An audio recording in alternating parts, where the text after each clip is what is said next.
Ikus-entzuleok. Gaur, Eleizeak erramudomekea ospatzen dauan honetan, Dimako San Pedro parrokiatik eskainiko deutzuegu 3. Mesa Santua. Jaso egizue bada gure agurra. Joan diran egunetan, Dimako hainbat ezaugarri eta bazter erakutsi deutzueguz. Gaur gure arreta berezia, eraikin erlijiosoak izango dabe. Euskal Herriko herri gehienetan lez, Dimako auzo desbardinek euren ermitea dauke. Lamindaon esate baterako, Santa Maria Madalena ermitea dago. Baseliza hau Antzinako parrokia izan zen, eta gaur egun Dimako parrokiaren anexa bihurtuta dago. 15-16 gizaldien bitartekoa da eta gotiko estilokoa. Garai batetan, Lamindaoko Andramari izan zen Eleiza honen zaindaria. Induzin barriz, Dimako baselizetatik handiena dago. Herritarren artean, San Praiskulez ezaguna dana. Eta Baltzola auzoan, San Lorentzori eskainitako ermitea ere ikus daikegu. Honen ondoan, Lurdeseko Amaren kapilea. San Valentin auzoan, Obarako bidean, izen bereko baseliza aurkitzen dugu, 18. mendekoa. Eta hartaunen, San Bizentiri eskainitako ermitea dago. 15. mendean eraikitako Santagedako baseliza barriz, bikarregin aurkitzen da. Altara osteko horman dauan leiho biribila, bakarra da Arratiako ermitetan. Parrokiara bidean, Piedade izenagaz ezagutzen dan ermita edo humiladeroagaz topo egiten dugu. Eraikin dotore hau, Dimako monumentu garrantzitsuenetarikoa dugu. Danen gainetik, argintza eta burdin landua dira azpimarratzekoak. Aldaz gora eta beti eskumaldera kanposantua dago.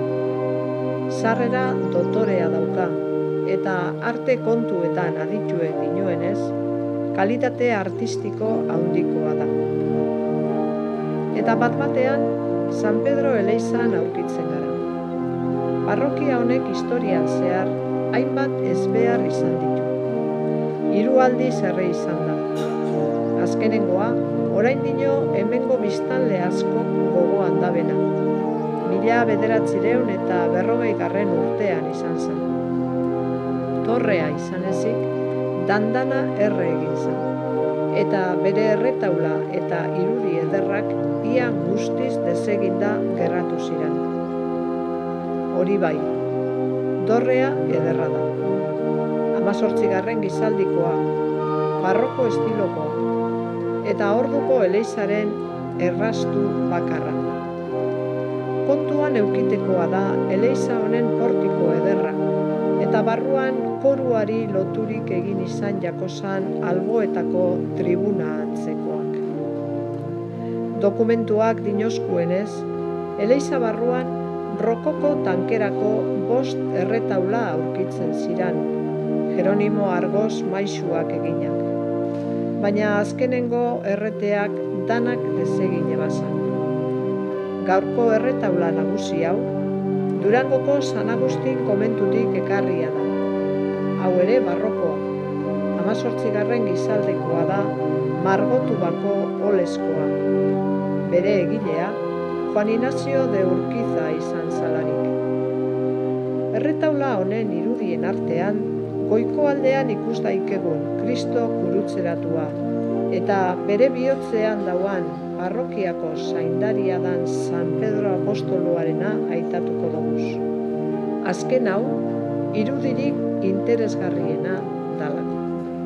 Erretaula nagusiagaz batera, beste 2 ere badagoz Eleizaren aurrekaldean.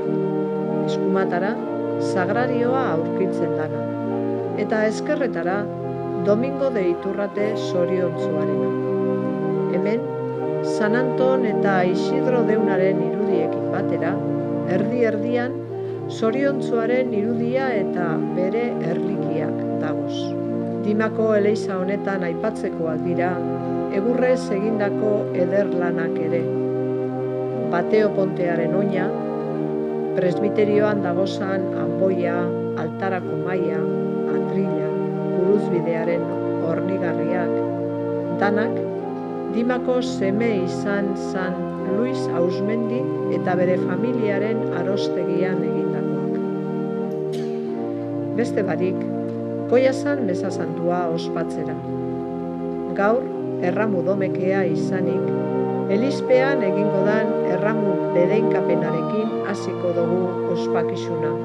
Parrokiako korua izango da gaur Luis Angel Jauregik zuzenduta, eta organoan Ibon Agirregoikoa lagunduta. Batzarburua, Roberto Jauregi Beitia, San Pedro Eleiza honetako parrokoa izango dugu.